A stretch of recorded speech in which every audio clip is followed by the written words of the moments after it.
નમસ્કાર વિદ્યાર્થી મિત્રો, લાસ્ટ વિડિયો લેક્ચરમાં આપણે પ્રબળ એસિડ વિરુદ્ધ પ્રબળ બેઝ અનુમાપનનો અભ્યાસ કરી ચૂક્યા, જેમાં બે ઉદાહરણ જોયા અને તેના આધારે અનુમાપન વક્રની રચના કઈ રીતે કરી શકાય તે પણ જોઈ ગયા. આજે આપણે એસિડ બેઝ અનુમાપનમાં એસિડ અને બેઝ વચ્ચેની પ્રક્રિયાથી ઉત્પન્ન થતા ક્ષાર, આ ક્ષારનું જલીય દ્રાવણ એસિડિક, બેઝિક કે તટસ્થ હોય તેનો અભ્યાસ કરીશું. સૌપ્રથમ કોઈપણ ક્ષારનું જલીય દ્રાવણ એસિડિક, બેઝિક કે તટસ્થ છે તે જાણતા પહેલાં આપણને પ્રબળ એસિડ, પ્રબળ બેઝ, નિર્બળ એસિડ અને નિર્બળ બેઝ ઓળખતા આવડવું જોઈએ. મિત્રો, પ્રબળ એસિડ અને પ્રબળ બેઝ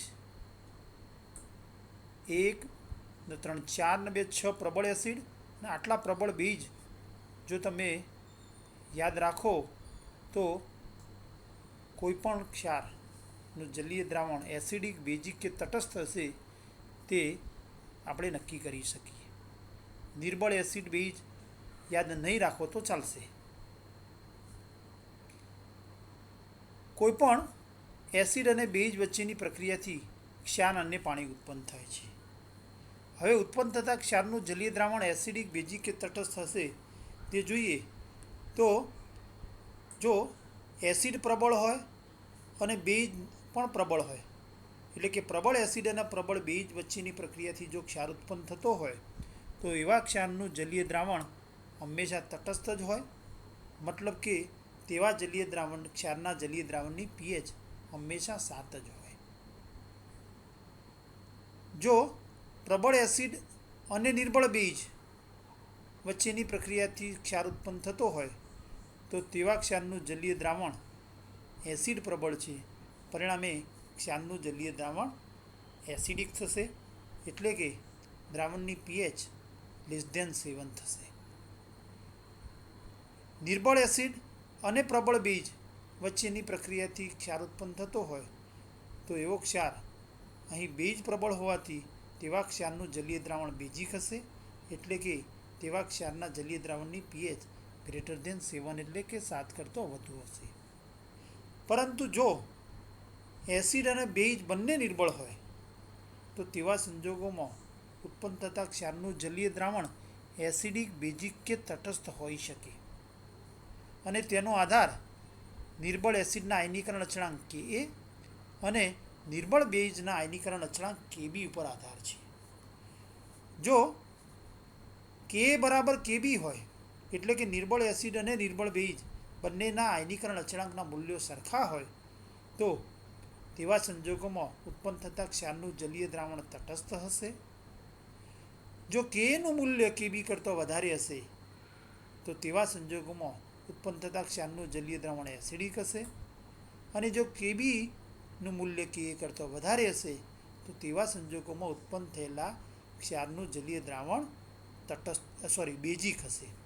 ટૂંકમાં નિર્બળ એસિડ અને નિર્બળ બેઝ વચ્ચેની પ્રક્રિયાથી ઉત્પન્ન થતો ક્ષાર એસિડિક, બેઝિક કે તટસ્થ છે તે માટે એસિડ અને બેઝના આયનીકરણ અચળાંક જાણતા હોવા જોઈએ. ફોર એક્ઝામ્પલ, પ્રબળ એસિડ આપેલા છે તો HClO4 અને પ્રબળ બેઝ લિથિયમ હાઇડ્રોક્સાઇડ, તો બંનેની વચ્ચેથી પ્રક્રિયાથી LiClO4 અને પાણી H2O ઉત્પન્ન થાય, એટલે કે LiClO4 એ તટસ્થ ક્ષાર છે. તે જ રીતે NaCl, NaBr, NaI, KCl, KBr, Ki, તે જ રીતે કોઈપણ માટે આપણે લઈએ તો પ્રબળ એસિડ અને પ્રબળ બેઝ વચ્ચેથી બનેલો હોય તો તટસ્થ આવશે. પ્રબળ એસિડ લઈએ અને સામે નિર્બળ બેઝ લઈએ તો NH4ClO4, NH4Cl, NH4Br, NH4I વગેરે ક્ષારના જલીય દ્રાવણ એસિડિક હશે. મિત્રો, જો આપેલા એસિડ અને બેઝના ધનાયન અને ઋણાયન આ સિવાયના હોય તો સમજવાનું કે તે નિર્બળ એસિડ અને નિર્બળ બેઝમાંથી ઉત્પન્ન થયેલો ક્ષાર છે. ફોર એક્ઝામ્પલ, એક સરળ રીત આપણે જોઈએ તો એના માટે આટલા ધનાયન lithium, sodium, potassium, calcium, strontium અને બેરિયમ, કાર, સ્કૂટર, બાપ, કેલ્શિયમ, સ્ટ્રોન્શિયમ અને બેરિયમ, ClO4 માઇનસ ઋણાયનમાં, ClBrI, NO3 માઇનસ અને SO4 માઇનસ 2. આટલા આયનો જો યાદ રાખીએ તો મોટાભાગના ક્ષારનું આપણે એસિડિક, બેઝિક અને તટસ્થમાં વર્ગીકરણ કરી શકીએ. ટીવાય પૂરતું તમે Na plus, K plus, Cl minus, NO3 minus અને SO4 માઇનસ 2 એટલે કે 2 ધનાયન અને 3 ઋણાયન યાદ રાખો તો પણ પૂરતા છે. અહીં કોઈ પણ અકાર્બનિક ક્ષાર આપેલો હોય તો એક ક્ષારમાં H પ્લસ કે OH માઇનસ આયન હશે નહીં. જો H પ્લસ અને OH માઇનસ એટલે કે ધનાયન તરીકે H પ્લસ હાજર ન હોય અને ઋણાયન તરીકે OH માઇનસ હાજર ન હોય તો તે ક્ષાર છે તેમ કહેવાય. હવે કોઈ પણ અકાર્બનિક પદાર્થમાં ડાબી બાજુ સૂત્રમાં જોઈએ એના અણુસૂત્રમાં તો ડાબી બાજુ ધનાયન અને જમણી બાજુ ઋણાયન દર્શાવવામાં આવે છે. જો અહીં કોઈ પણ ક્ષાર આપેલો હોય અને તેનું એસિડિક, બેઝિક અને તટસ્થમાં વર્ગીકરણ કરવું હોય ત્યારે જો આપેલા ક્ષારનો ધનાયન આ 5 પૈકીનો હોય અને ઋણાયન આપેલા આ ઋણાયનો પૈકીનો હોય તો તેવા ક્ષારનું જલીય દ્રાવણ તટસ્થ થશે. For example, LiClO4, LiCl, LiNO3, NaCl, NaClO4, NaNO3, calcium nitrate, CaNO3 twice, calcium sulphate, barium sulphate, તો આ બધા જ ક્ષારના જલીય દ્રાવણ કેવા થશે? તટસ્થ. કેટલાક ઉદાહરણ મેં નીચે ટેબલમાં દર્શાવેલ છે, પણ એ સિવાયના પણ આના આધારે તમે નક્કી કરી શકો કે કયા ક્ષારનું જલીય દ્રાવણ તટસ્થ છે.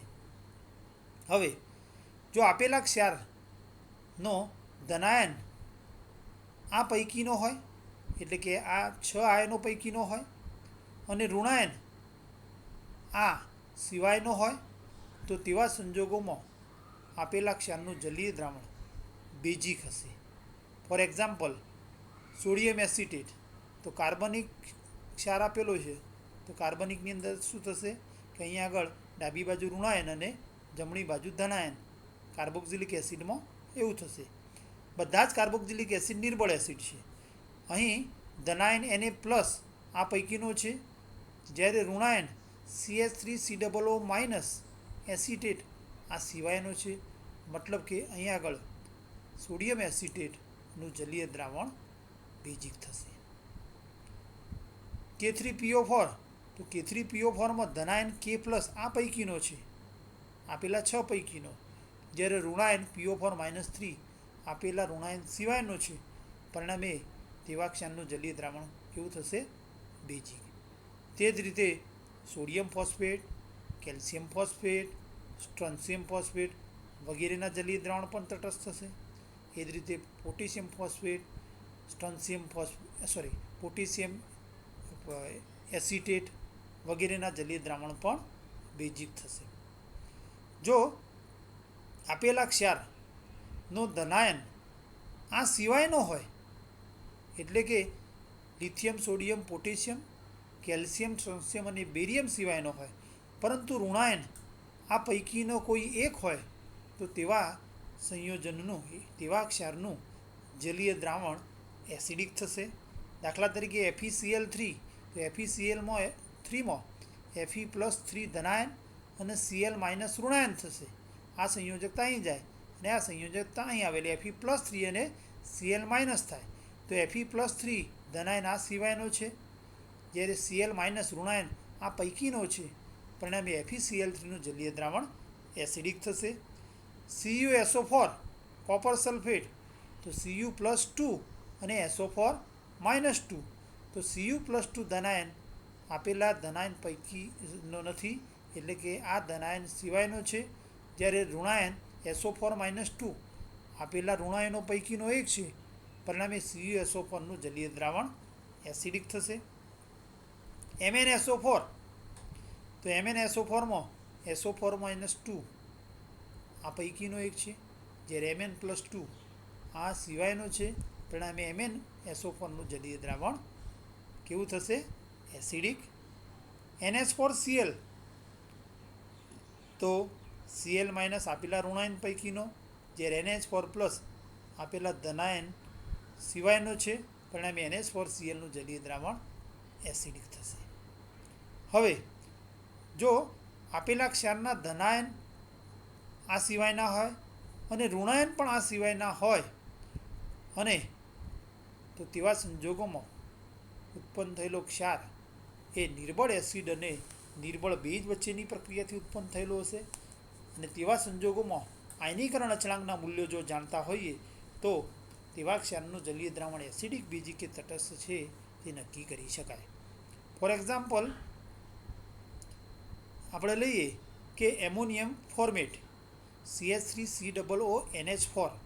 તો CH3COONH4 અહીંયા આગળ સોડિયમ એસિટેટ છે, પણ NH4 લઈએ તો CH3COONH4 એમોનિયમ ફોર્મેટની અંદર એસિટિક એસિડ અને એમોનિયમ હાઇડ્રોક્સાઇડ એટલે કે નિર્બળ એસિડ, એસિટિક એસિડ અને નિર્બળ બેઝ NH4OH વચ્ચેની પ્રક્રિયાથી બનેલો ક્ષાર છે. અહીં એસિટિક એસિડ અને એમોનિયમ હાઇડ્રોક્સાઇડ બંનેના આયનીકરણ અચળાંકના મૂલ્યો સરખા હોવાથી એમોનિયમ એસિડેટનું જલીય દ્રાવણ તટસ્થ છે. તે જ રીતે નિર્બળ એસિડ અને નિર્બળ બેઝ વચ્ચેની પ્રક્રિયાથી ઉત્પન્ન થયેલો ક્ષાર હોય અને આયનીકરણ અચળાંકના મૂલ્યો જાણતા હોઈએ તો તેના આધારે આપણે નક્કી કરી શકીએ. Thank you for watching.